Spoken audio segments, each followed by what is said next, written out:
and welcome. It's Chris from Christopher Hall Training, and welcome to this week's tutorial where we're talking about 8 of the best core exercises. Now obviously the aim of this tutorial is to understand the 8 best core exercises, but we're not necessarily going to be talking about the teaching points in particular. We're going to think more about why they are the best core exercises. We're going to think how to progress the core exercises. So how do we develop from the starter exercises that we're going to talk about and move them into more dynamic and advanced exercises later on. So we're going to talk about how to progress, and then we're going to talk about how you can transfer some of the teaching points into other exercises. So how to just doing normal core exercises relate into more standard exercises, and we're going to look at the points that you can transfer across into those exercises. Before we get into that, I just want to quickly mention my social media, which is at Christopher Hall on Twitter, which is Christopher Hall Training on Facebook, and Christopher Hall on Instagram. So I'm posting on there. If you want to come along, like and follow, it'd be great to have you there, so you'll get more videos, more blogs on things like core, low back pain, posture, nutrition, habits, behavior, all those types of subjects. So if that's of interest to you, please do come along, like and follow. It'd be great to have you there. Alternatively, come to this link down here. You'll go straight to the website and you can download the 4 best core exercises. Now, this download is slightly different to what we're talking about today, because I'm specifically talking about the 4 exercises, their teaching points, how to progress them, and common technique flaws. So if you want to learn more about the exercises specifically, then you'll want to come along and you'll want to download this this little guide. What you'll also get after 5 days is a follow-up video to help you get more from those exercises, and then you'll get another one after 10 days. So I'll give you a bit of time just to practice the exercises, practice the teaching points, see if you can start to overcome some of the technique flaws, and then I'll send you another video, a follow-up video, and a second follow-up video after 5 and 10 days. So you can then get more out of those exercises. But back to what we're talking about today are the 8 of the best core exercises. The first 4 exercises are the bird dog, the plank, the shoulder bridge, and the side plank. And I always choose these as my first starter exercises because they cover all of the core and they work on stability, endurance, strength. So we're covering a lot of bases in 4 very simple starter exercises. If we talk about the plank, we're talking about the anterior parts of the abdominal wall here. If we then come across to the side plank, we're talking more sort of lateral seams of the core here. When we're talking about shoulder bridge, it's hips. And when we talk about the bird dog, it's hip stability, shoulder stability, and spine stability. So we're covering within these 4 exercises all the areas of the core. So we've got front, side, and to some degree the back of the core. And then we've got all of the joints that cross the core. So you've got the hip joints, you've got the shoulder joints, and you've got the spinal segments all the way through the torso. So number 1, they sort of cover all aspects of core training. But what we want to really focus on are these 2 points here. So point 1 and point 2. So these 4 exercises and the next 4 exercises that we're going to talk about follow these 2 fundamental principles. Principle number 1 is the primary function of the core is to prevent movement, and the primary function of the limbs are to produce movement. So when we're talking about core exercises, these are the 2 things that we really want to be focusing on. Now that's not to say the core isn't able to produce movement. It's just not its primary function, and the limbs aren't able to prevent movement. That's just not their primary function. What we're looking for is exercises and movement in everyday life and within a gym environment or a sporting environment where the core is there to prevent movement and allow the limbs to do their job, which is produce movement. So by using these 4 exercises to start with, That's what we are building a foundation of. So not only are we doing it structurally in the muscles that we're working and the joints that we're using, but we're also doing it from a, let's just say, a neuromuscular perspective. We're building the patterns consciously in the brain of these are the muscles that I want to engage, and these are the joints that I want to be focusing on when I'm moving. So we're keeping the movement simple, we're keeping the muscle activation simple, so we can start building this first fundamental principle of preventing movement. So when we come on to the next 4 exercises, we're going to start developing not only the primary function of the core, which is to prevent movement, but we're also going to start developing and integrating the primary function of the limbs, which is to produce movement. So that's what we're going to start talking about next. The next 4 exercises involve not only the core, but we're now starting to introduce the limbs and we're starting to introduce movement. So what we're trying to do is we're trying to build and integrate core endurance, core strength, core stability with movement.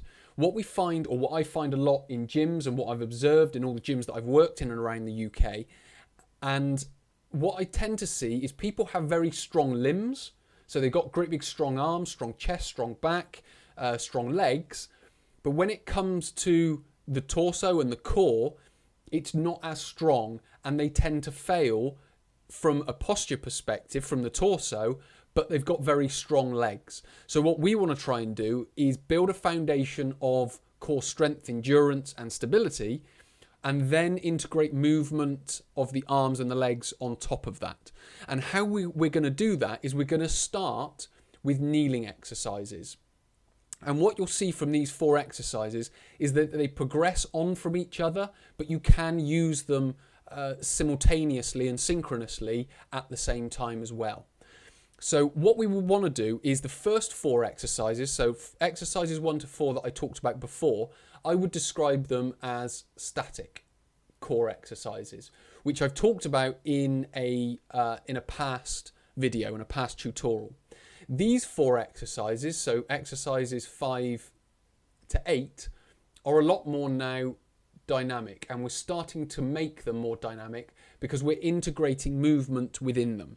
So that, from a general perspective, is the first 2 categories that we're talking about from a very general sense. So as we start to make them more dynamic now, what we can do is we can come up onto our knees. So we would come up into this position. The reason we come up onto the knees is to take out the lower limb. So the foot, the ankle and the knee essentially. And the reason that we do that is because we want to try and integrate more the activation of the hip.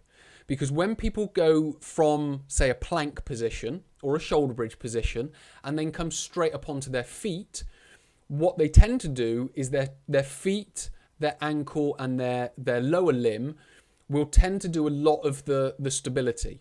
Because I can get people to stand on one leg and they'll stand there perfectly. I can then drop them down onto one knee in this position and they'll be wobbly. Now all that's telling me is that the feet are doing a lot of the work and the hips aren't doing a great deal of it. So what we would do is we would start with this kneeling position, this tall kneeling position as it has been described. Now with regards to the exercise that I'm doing, it's a kneeling chop. So I'm chopping this band down to my side. So I would start with my arms up in this position and then I would move the band across my body down into that position. So I'm getting some mobility from the shoulder here and here and moving the band down into that position. Now, not only am I just doing that movement, what I'm also focusing on is what I was doing in the shoulder bridge. So if you could look at this posture, essentially it's the shoulder bridge posture, but now I'm vertical. I'm in essentially a vertical position, but I'm still focusing on the same thing.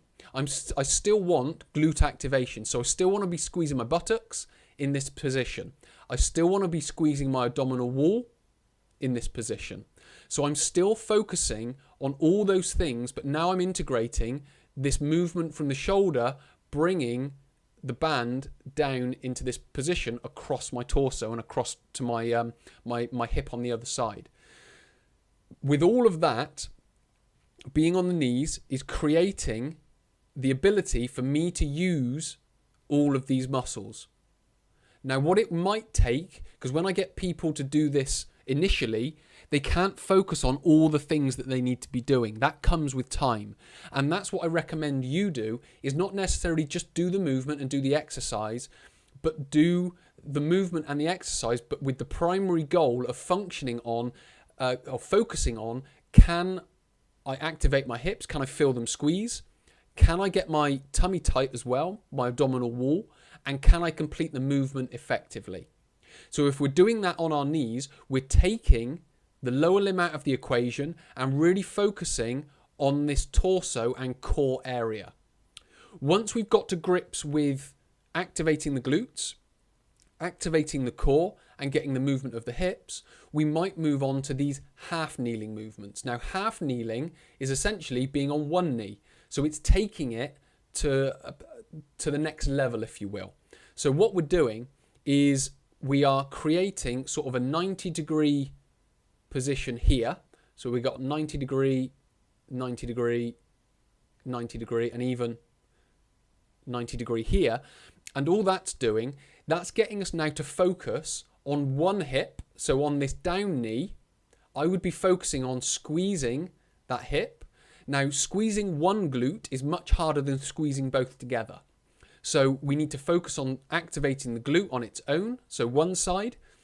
We also need to focus on engaging the core in here.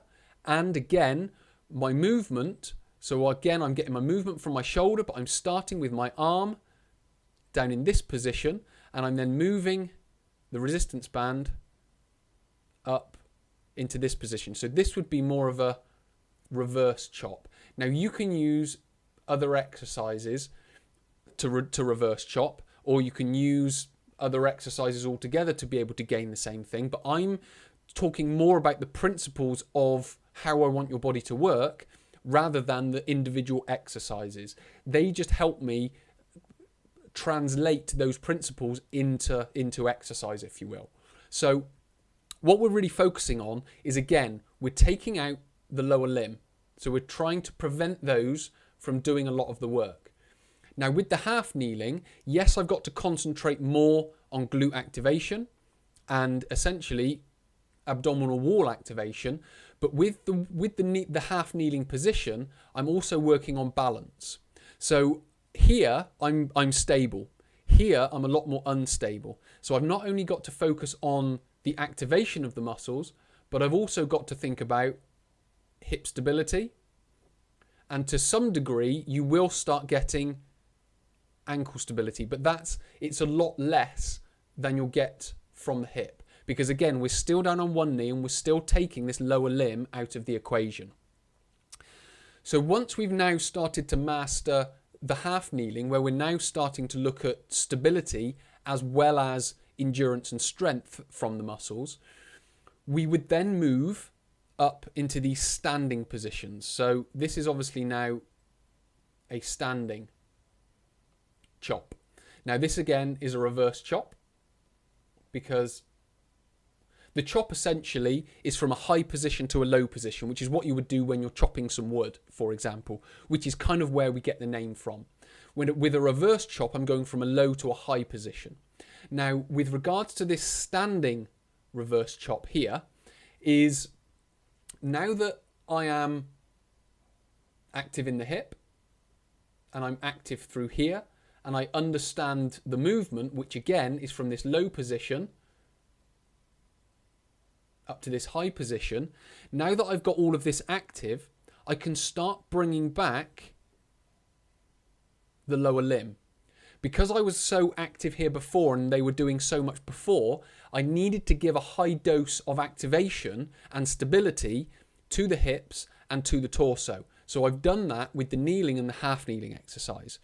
What I can now do, now these are dosed up and these are active and these are much more stable, I can start bringing back the standing positions. So I would come into this standing position, but what I would do is we are now not as static through the hip. We're now a lot more dynamic through the hip, because what's happening is my start position is facing the camera. And what I'm doing is I'm rotating my hip through. So you can see here, I'm rotating my hip. I'm coming up into this standing upright position. And you can see I've rotated on my toe here. So my toe has rotated, or the ball of my foot has rotated with my hip rotation, and then the shoulders are working. But what I'm doing is I'm leading the movement from the hip. So I'm leading through the hip, and then the heel is coming up, the foot's coming round, and the hand is moving up into this position whilst holding onto the band there. So what I've done is, from a very basic and starter position with the planks, the side planks, the shoulder bridges and the bird dog, is I've developed initial core endurance, I've developed initial core stability, and a degree of dynamic mobility with the bird dog as well. What I've then done is taken that and I've challenged it a little bit more with regards to using a band and using the hip and the torso. What I've then done is I've then brought in more instability to try and create more stability at the hip with the half kneeling. And then I've developed it into a standing chop, which is much more dynamic, which is now developing not only hip stability, but hip mobility with regards to internal and external rotation. So we're taking it from this more sort of very static plank position or shoulder bridge position, developing it through kneeling, half kneeling into standing, getting my body to work more from the core and less from the lower limb. So that, let's just say in a very general sense, that's how we want to progress through those exercises. With the final sort of piece of the puzzle, it's momentum. Now this is focusing more on that principle of sort of preventing movement, and it's highlighting it a lot more. Now, with regards to these exercises, you can see here, what I would do is I would start with my pelvis facing the camera, my face facing the camera. But as you can see now, my pelvis is facing that way and my head is facing that way. And also my torso is facing that way. So what I've done is I've rotated at the hip. I've taken my torso and head with that and prevented any movement through the torso. So I've tried to refrain from moving the torso. Now, using kettlebells is another way of highlighting that. So as you can see here, I'm holding a kettlebell. I've got my pelvis, I've got my shoulders, and I've got my spine. Now, as I start moving this kettlebell around my body, which is what I'm doing, is I'm moving that clockwise and anti-clockwise around my body. So I might do 6 repetitions clockwise or 6 repetitions anti-clockwise as you look at it, and then 6 repetitions clockwise. Now with that, as the kettlebell, if it's heavy enough that is, the kettlebell will start to create a greater arc of movement. Now what my body will start to do is it will start to sort of move off that center. Now what I want to do is I want to try and prevent that movement. So I want to try and keep my core as central as possible. Now that's not saying I'm going to eliminate it 100%, but I want to try and minimize how much my core is moving. So I want to try and use my shoulders to try and keep that kettlebell as close to my body without hitting myself. I want to then try and move that as fast as I can. So what I'm doing with my torso is I'm preventing this kettlebell from increasing its arc out and around here. And I'm just moving it around my body, or it shouldn't really be, it should be more so an ellipse, if you will, or it should look more like an ellipse like that. But essentially what I'm trying to do is I'm trying to prevent that kettlebell from controlling the movement of my body. And I'm trying to use my body to control the movement of the kettlebell. And the heavier the kettlebell, the harder that becomes. Now you can start doing this type of exercise from the knees. You can also start doing it from a half kneeling position as well. But what we want to try and do is once we've got the feet integrated back in with the core, we can come onto our feet and we can start developing this principle of momentum and controlling the momentum from the body. So these 8 exercises that I've talked about, The reason they are 8 of the best, it doesn't mean they are the 8 best, but they are 8 of the best exercises, because what we're doing is we're progressing naturally. We are integrating different areas of the body. So when we come into other exercises, we're able to transfer everything that we've learned through these exercises. From then on, we can go into deadlift, bench press, pull-ups, rows, cable rows, all these different types of exercises to be able to build this foundation that much further into movement. And that's what all of this is about. It's about developing the foundation with those static exercises 1 to 4, and then developing it through these more dynamic core exercises, and then we would take it more into just normal exercise that we would do every day in the gym. And that's the reason these are 8 of the best core exercises. So if you want to learn more about this, come to this link, download the first 4. Get to grips with doing those exercises correctly, overcoming any technique flaws, and then you can have the option of going on to my 12-week program, where I then start to develop more of these exercises on top of the 4 exercises that we talked about to start with. So if you think that's been helpful, if you want to get involved and develop your core, overcome injury or reduce risk of injury and improve your fitness, then download this downloadable guide, get involved in the 12-week program, and then you will find that your core not only reduces its risk of injury, but also develops its fitness. So many thanks for watching. My name is Chris from Christopher Holt Training. I'll speak to you in the next video.